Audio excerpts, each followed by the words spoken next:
This story starts right near the beginning of the Bible, a few pages into the story of creation. God had created the entire universe with the power of his words, and now it was time for people to enter the scene, created to be close to him. God planted a special garden in Eden for Adam the man and Eve the woman.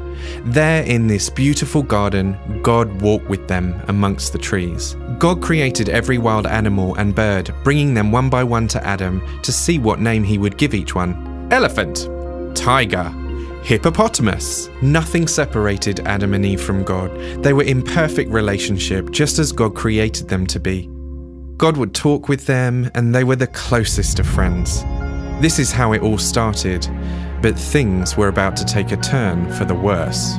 There was one tree in the center of the garden, the tree of the knowledge of good and evil. God gave Adam and Eve one rule. They could eat from any tree in the garden except this one. One day, Eve was tempted by a crafty serpent. Did God really say you couldn't eat from this tree? Adam and Eve ate the fruit from the tree. They disobeyed God. Their sin separated them from God. They were ashamed and hid. What a change! Walking with God one day to fear and hiding the next. From this moment, every person since has been separated from God's glorious presence. People could no longer know God like those days in the garden, but he turned it all around with Jesus. He took the punishment for the sin that separates us from God. God's love for his children cannot be measured. It is so great, it's impossible to fully understand.